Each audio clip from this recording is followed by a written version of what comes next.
Good morning, everybody. Welcome to Immortal Gaming. This is me again, Marvin, and we're now here for another video for Ragnarok Origin. And this time we're going to be talking about the top 11 things that I want in Ragnarok Origin. I know that there's a little to no chance for this video to go up to the development team, but the first thing is the card preset.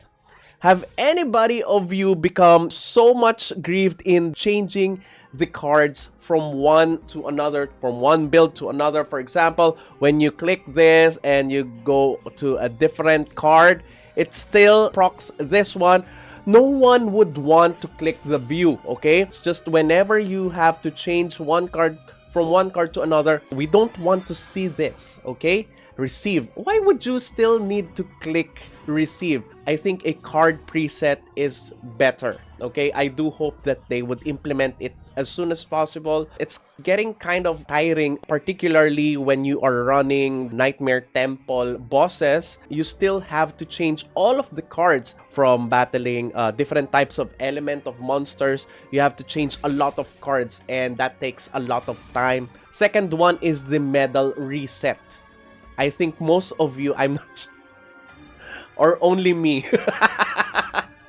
would want a medal reset. Because before this medal only affects pets. That line, it's not there at the first release of the game. It was on the bottom. People would most likely be looking at this and, wow, it's a percentage in magical attack. I'm gonna advance it. I'm fully gonna advance it, and then it's gonna roll up. It's gonna go up. It's not going up now because, you know, the only reason maybe that it's probably going up after a couple of seconds is because they have to show that this medal is only affecting pets.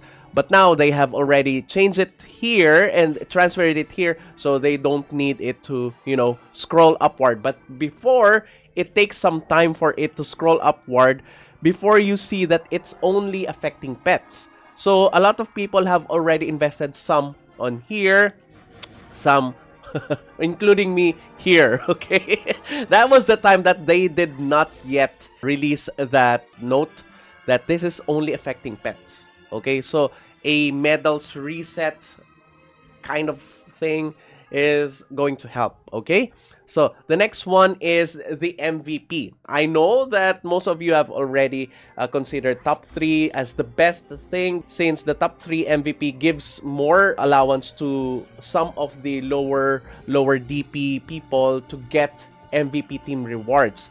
But in this case, most of the people also can, you know, still play even if they are already declined, particularly the whales. But what about those people who don't have any friends that are whales, who are just playing at their own pace, enjoying everything? When will they get a team reward? So top 5 MVP is, I think, something that would help those people who are just, you know, including those people who have started the game late or who are just, you know, just playing casually. Okay, so number 4, higher player capacity on War of Imperium castles. We have been complaining about this ever since they have already adjusted it in such a way those people who are AFK inside the castle would be teleported back outside. So that ensures that every single account that is inside the castle are active. But in a way, it did not change the number of people or the capacity that a castle can hold.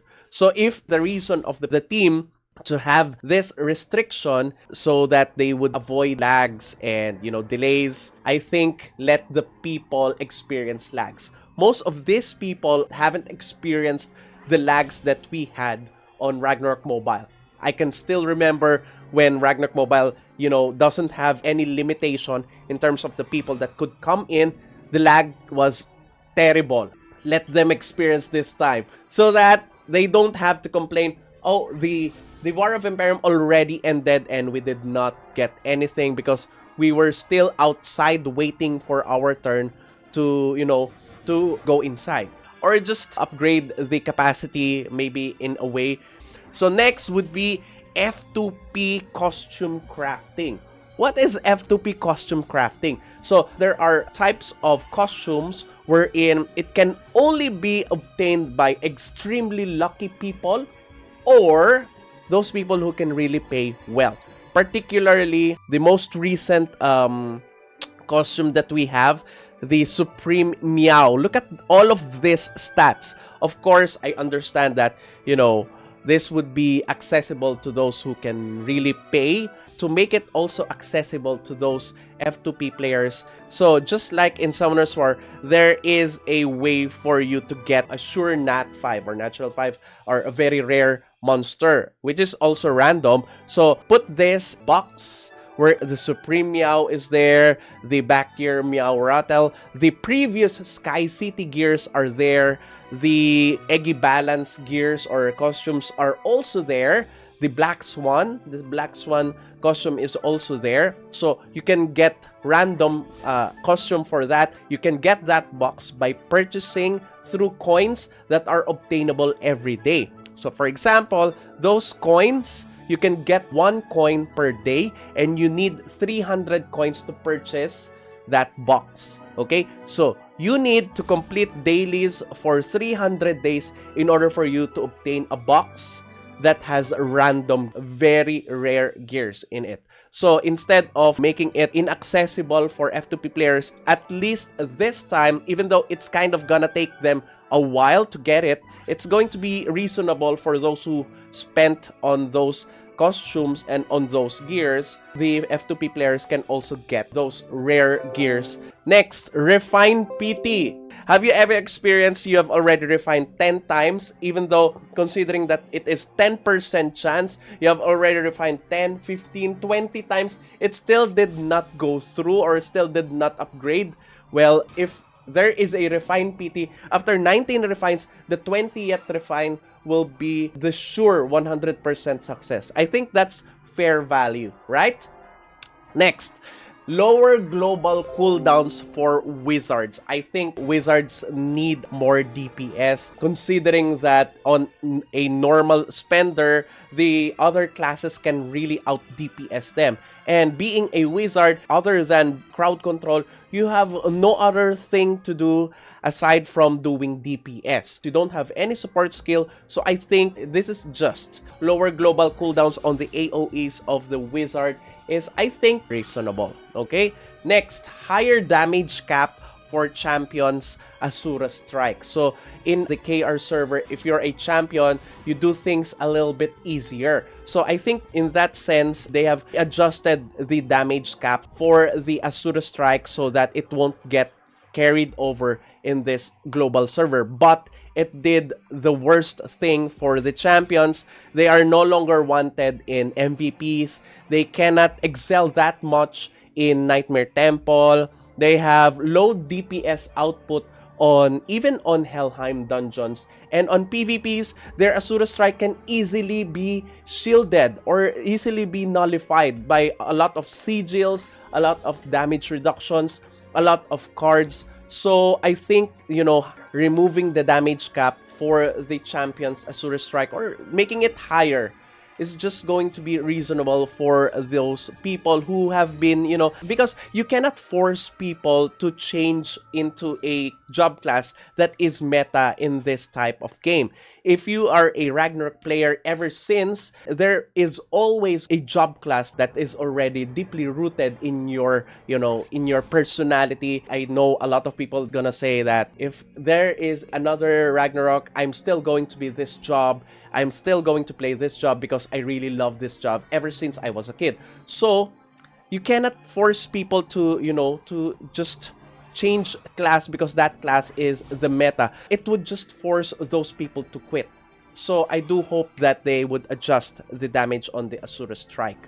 Next, number 9, lower penetration and lower resilience requirement for Nightmare Temple. I think the requirement on the Nightmare Temple, harder stages, it is really too much.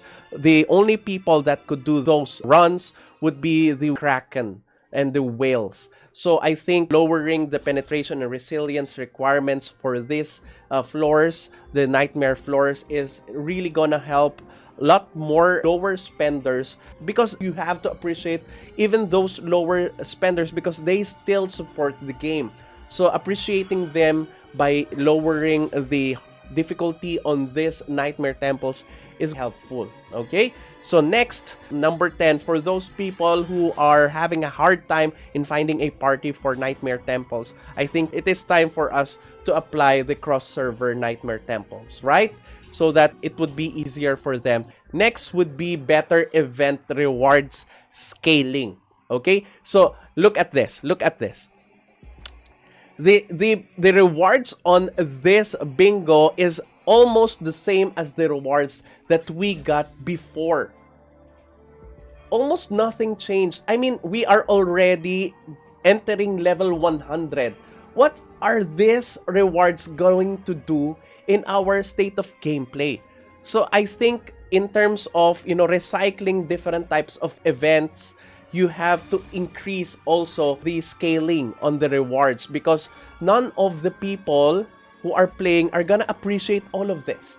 And technically, this is still the same, the same amount of work that you have to spend in order for you to complete the bingo, right? So I do hope that they also apply better event rewards scaling. All right? So what do you think, guys? If you have any suggestion, hopefully this video will be reaching any of the team or the development team in the slightest chance. And if it ever goes to them, I do hope that you have more suggestions on the comment down below. Please put it down on the comment sections below, okay? If you have any other suggestions. That's it. Thank you everybody for watching. If you haven't subscribed to my channel, please do subscribe. If you happen to like this video, please do leave a like, share this to your friends, and click that bell notification button so you get notified every time I upload a new video, start a new stream, or a new content. That's it. See you again on the next video. Bye-bye. 'Cause now I found you.